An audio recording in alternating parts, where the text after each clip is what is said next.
Evening Australia, welcome to the show. I'm Michael Kazilny. Tough times never last. Thank you for tuning in. We've had some really amazing guests on the couch over the last few years, and very authentic and very real. Tonight we've got the great man Sam Newman. Thank you for coming on, Sam. We don't really need to speak too much about tough times because you've had such a successful life. Oh no, my life is just one tough battle after another. We've just seen excitement, you know. Sam, where what did it have all you start seen? off? Where did you grow up, and when did you become? Assuming I have grown up. Did you meet the great man? Pleasure, man, no problem. What does it feel like to be one of Australia's sporting heroes to the young and the old? I don't know, man, I was just a kid with a dream, you know what I mean? And I had a obsession of, you know, with my dream. And I put it in the hard yards and hard work and dedication, discipline, and everything you need in order to achieve it. And, amazing. Did you read a lot of books, or did you have a mentor? Putting yourself in an awkward situation with, you know, very, very little positiveness about the outcome. You know, so you have to take risks in life. Yes. And that includes taking a risk in painting. What you paint, you know, you don't know whether you're going to actually eat bread tomorrow or you're going to have boiled rice.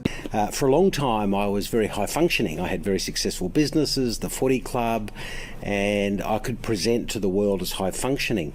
But when those things were stripped away from me and I lost the presidency of the footy club, a year later I married a girl, and that lasted 4 months, that wedding, marriage, pardon me, and that got stripped away.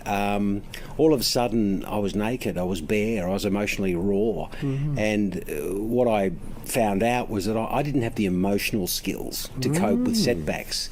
What do you think happened along from lawyer to prisoner? Alcohol.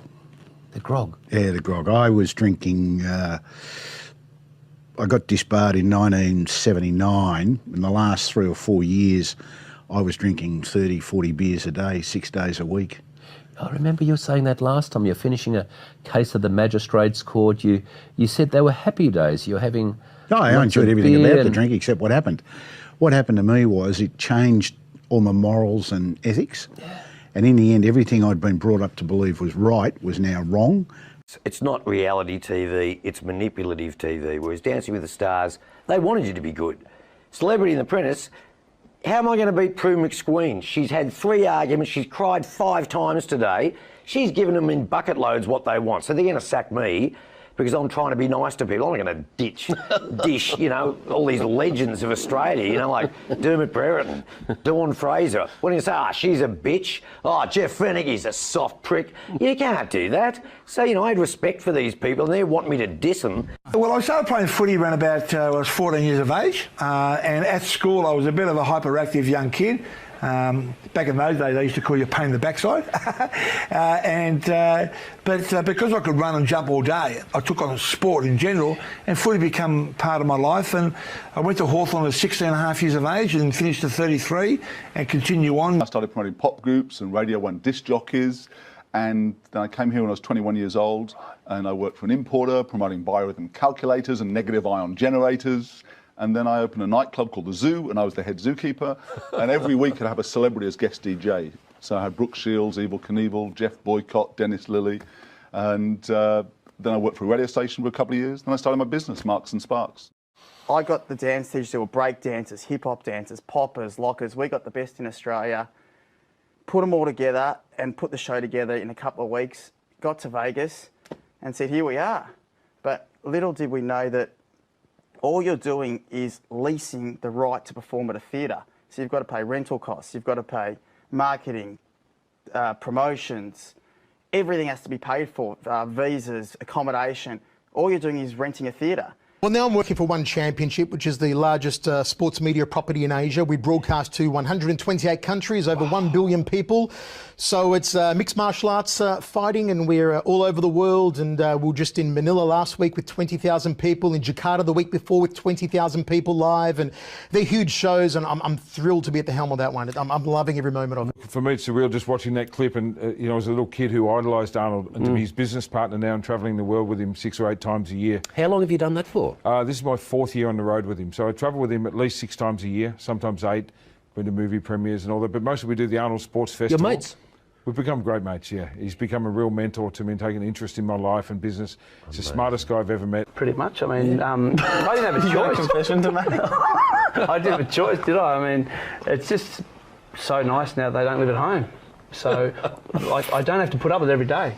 Prior to that, every day it was like I'm walking on eggshells, looking over my shoulder, wondering where's a camera hidden, or where are these 2 clowns going to pop up? I did Sons and Daughters, and then I moved on to another show called, what was that called, Possession, where I played the Honourable Nikki Shannon or something like that. I had to say things like, "Oh, do you go riding?" I was like that, very English and posh. And then I moved down to Melbourne for a while to do Neighbours, and then when I was in Melbourne, I met Toddy Goldsmith and the gorgeous Eve von Bibra and Angelica Labazetta, and we formed the Shantuzi.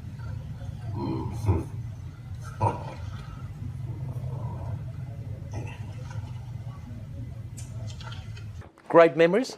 From Wagga, yeah, fantastic memories. It was a fun comedy to do. Everyone was a lot of fun, a lot of larrikins on set. How did a bloke who grew up in the western suburbs all of a sudden become a superstar movie actor? How did that tell me about the story? Well, look, you know, like it was drama was something that I enjoyed in high school. You know, I had a choice. Which high school? Ardoch. Kappa, you beauty. You know what I love about this segment? As you know, I'm a criminal lawyer. Kappa, you Such beauty. a negative. Your beauty. It's a very funny segment. Tell me about the tennis. And it's fun. Went to tennis with Tomic, and he's a bit of a tosser. He tried hard, but he lost again. And he said he's worth 13 mil. He's going to go home and count his money. I made 13 mil about 10 years ago, Tomic. Let's get on board. Forget the money. Play well and get back in the top 20 like Warwick, used to be. Forget about the money. What can platform viewers expect over the next few months? We went and saw the Bears last week, Bears reunion, and Mark Williams' place, and 3 people rolled up because they were a bit jealous. I was on $3 million a year. But anyway, stuff them. Doesn't matter. It's all about Warwick Kappa. We're going to America in the next 3 months with Rosie and Togsy and yourself. In LA? Of course we are. What LA are we going to do studios. We're going to work on our suntan and our teeth.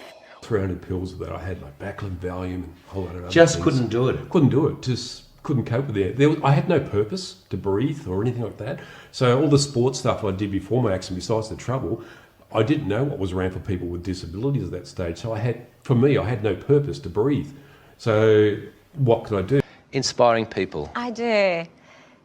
Yeah, it's what gives my life meaning, I guess, and it's who I actually authentically am. And I think, once we discover that, we're sort of on our way, I think, in life, yeah.